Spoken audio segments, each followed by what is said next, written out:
Je suis totalement boué. Je me suis chié dessus. C'est le week-end. Je suis complètement boué. Bonsoir à tous, ici Emma Cake-Up et... Joss la Cake-Up. Et J comme Joss. Je vous présente mon meilleur ami que je pense vous n'avez jamais vu en vidéo. Vous l'avez souvent vu dans mes stories Instagram, mais jamais dans mes vidéos YouTube. Je suis très heureuse de filmer ça avec mon meilleur ami. Nous sommes samedi soir, il est actuellement 23h20 et j'ai décidé de tourner cette vidéo parce qu'on était là, on était en train de boire tranquillement. On a décidé de raconter nos histoires les plus gênantes, les plus drôles, les plus épiques qui nous sont arrivées dans notre vie. Et vous êtes pas prêts? Et des histoires que moi personnellement j'ai jamais racontées à personne. Oh, j'ai honte. J'ai honte d'avance.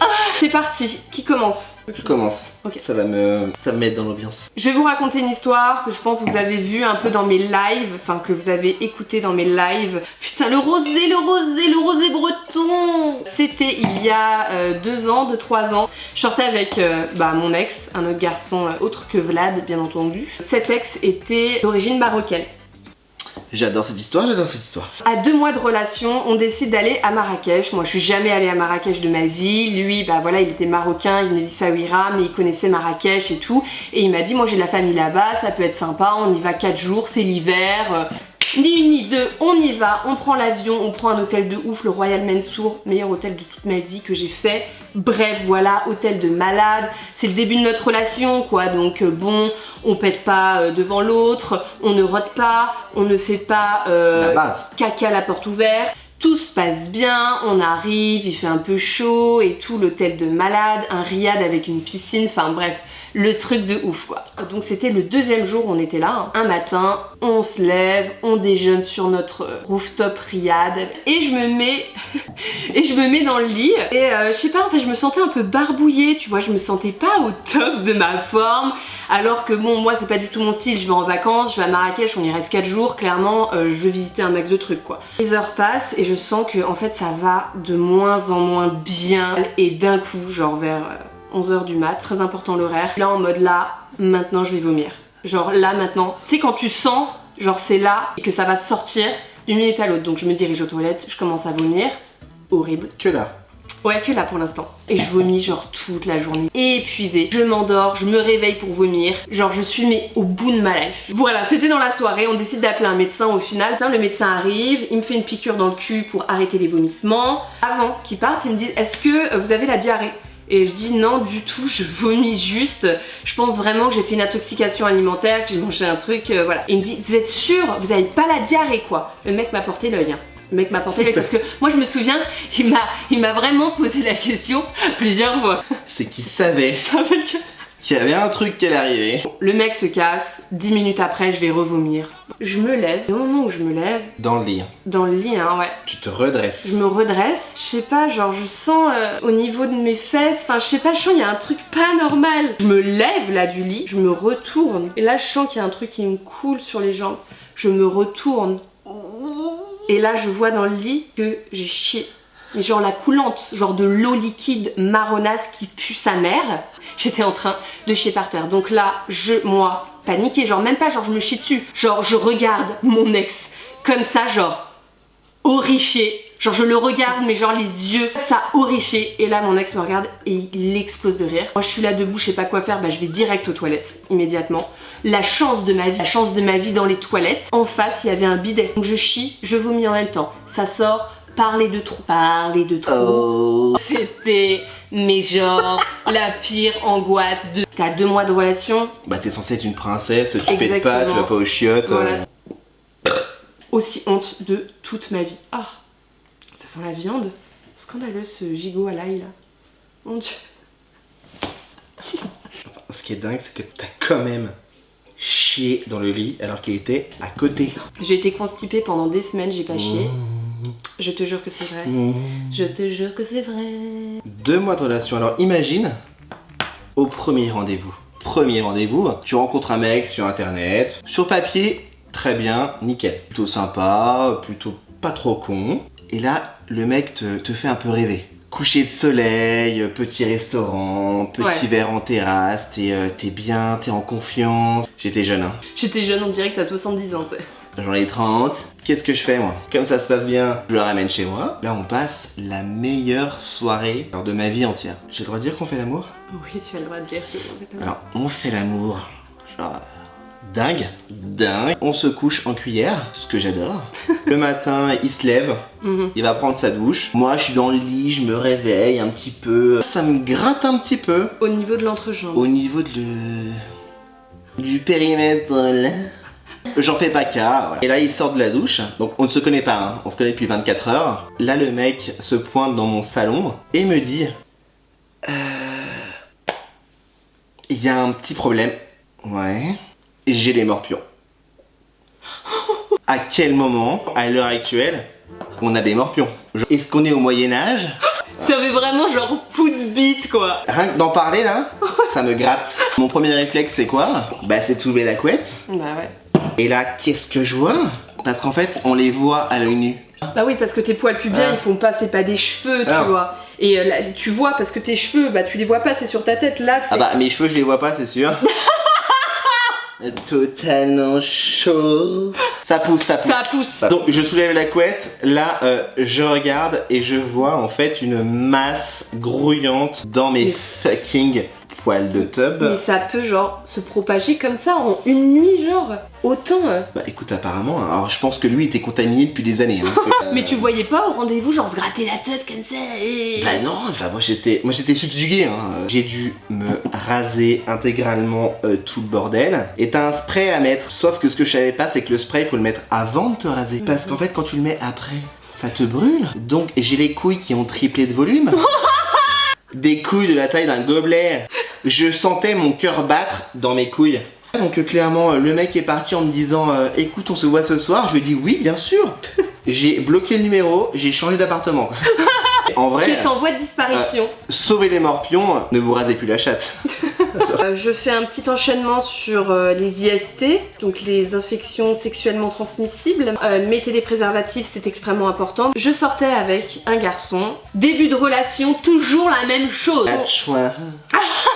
Et pour la première fois de ma vie, je décide de faire des tests. Et clairement, faites-le. Placement de produit, alors merci à Grézan de m'envoyer une caisse, parce que j'adore. Et à moi aussi. Merci de nous saouler ce soir. Donc elle fait sa prise de sang. Ouais. Et moi le week-end d'après, j'arrive à Paris. Oui, voilà, très important de dire ça, c'est vrai. Donc j'arrive le vendredi, on sort en boîte, on fait la fiesta. Et en fait, en boîte, elle me dit putain, demain à 10h, je dois récupérer mes tests. La meuf met un réveil à 9h du matin pour se lever et aller récupérer ses tests. Et moi je suis un peu le chétan.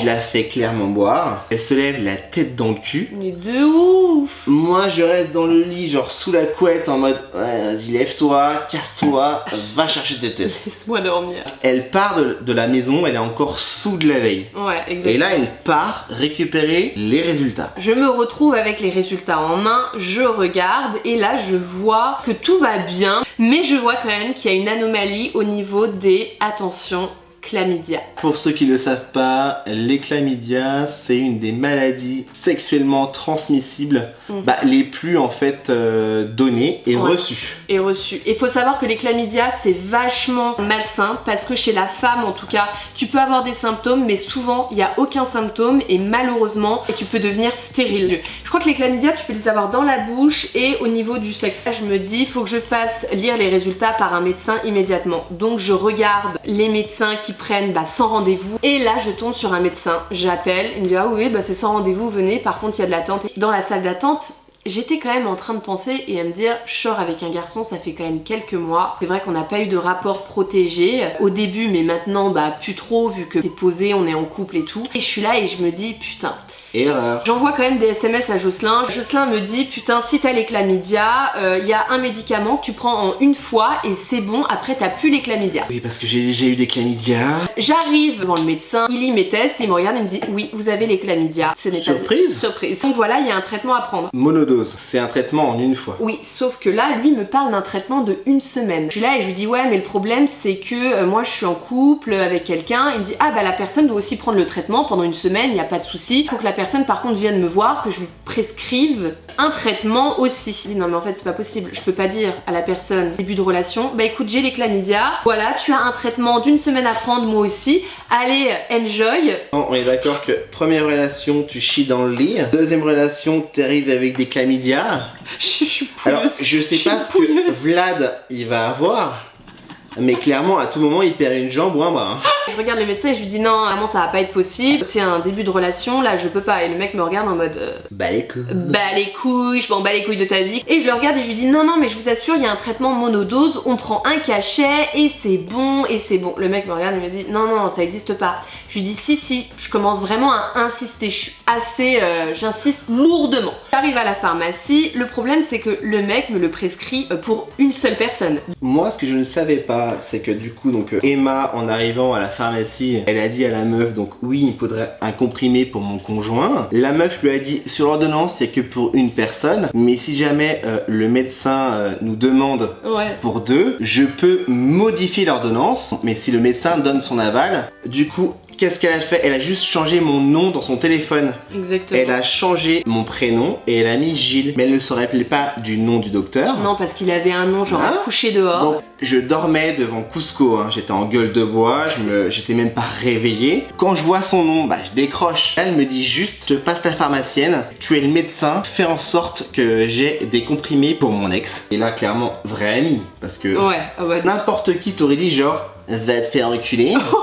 Hein? Moi je lui ai dit comment s'appelle le médecin. Je me suis redressé dans le lit, je lui ai dit comment il s'appelle le médecin. Et là elle me dit Gilles et je lui dis mais Gilles comment? Et au moment où je dis Gilles comment, en fait elle passe au téléphone et j'entends bonjour, Nadine Bouchard au téléphone. Et là je lui dis docteur Gilles bonjour. C'est clairement le running gag de notre amitié.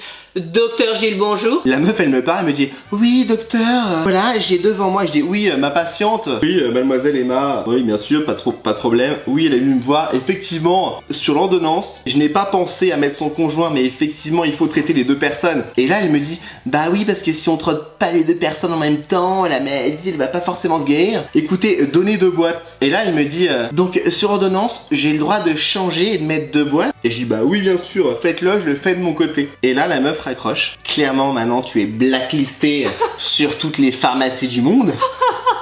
Le pire c'est que j'y vais encore aujourd'hui dans cette pharmacie. J'ai réussi à avoir mes 2 médicaments et clairement cette anecdote on la raconte tous les étés à Annecy avec tous nos amis au cabanon. Il a fallu faire prendre le médicament à l'autre personne et que du coup la gélule on l'a foutu dans une tartine de confiture. Parce qu'on voulait l'écraser dans une sorte de smoothie et on s'est rendu compte que quand on écrasait un médicament ça pouvait... ça marchait pas. Ça annulait les effets du médicament. À ne jamais faire. Ne le faites pas ou appelez-moi hein. Ouais ou appelez Dr Gilles. Je pense que là on va parler de l'histoire du clodo. On va devoir passer à l'alcool fort là. Alcoolique un jour, alcoolique toujours. Je suis complètement bourré. Je me suis chié dessus. Là clairement, je vais raconter une histoire que je n'ai racontée seulement qu'à Emma.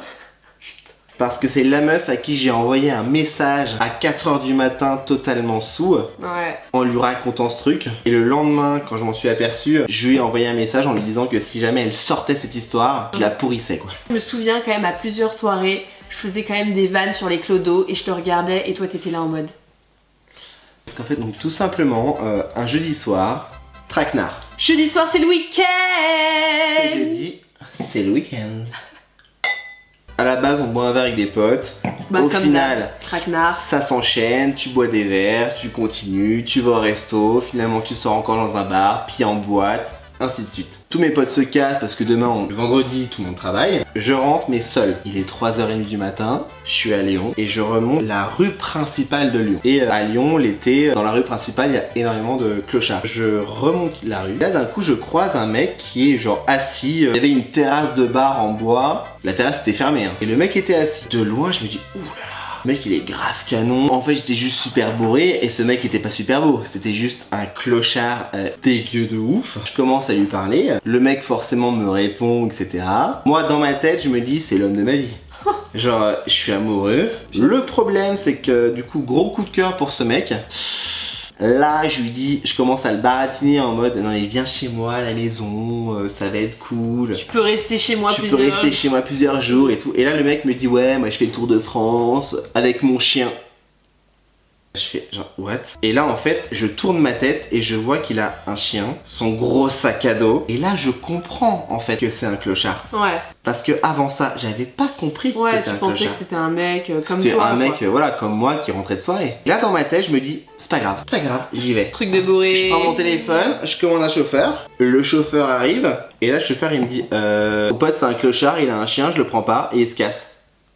Je recommande un chauffeur, un nouveau chauffeur arrive, on se dirige vers le chauffeur, le mec verrouille ses portières et me dit ton pote c'est un clodo, il a un chien, il rentre pas. À ce moment là, j'envoie un message vocal à Emma en mode ah, putain, j'ai rencontré l'homme de ma vie, je suis avec un mec, il a un chien, on peut pas prendre le taxi, je sais pas comment faire. Enfin limite je chiale au téléphone. Ah, non. Et du coup j'ai rappelé un troisième taxi, il n'a toujours pas voulu prendre le mec. Ouais. Donc bah j'ai abandonné et je suis rentré dans le taxi. Mais en mode dépité, j'étais dépité de ouf. En fait, je me suis levé le matin, j'ai écouté les messages. Là je me suis rendu compte que j'étais à deux doigts d'accueillir toute une communauté dans mon studio à Lyon. Donc ne buvez pas trop et ne prenez pas de décisions hâtives. J'avais trop honte de ouf. Bah en soi, t'as tellement vécu des trucs de ouf que bon, franchement, cette histoire de Clodo, moi, ça me choquait pas tant que ça. La vidéo est pas assez longue.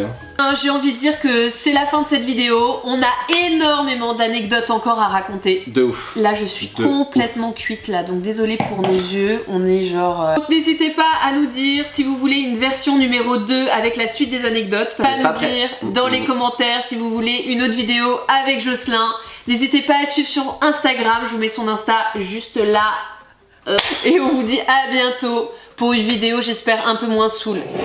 Et l'abus d'alcool est dangereux pour la santé. La bise.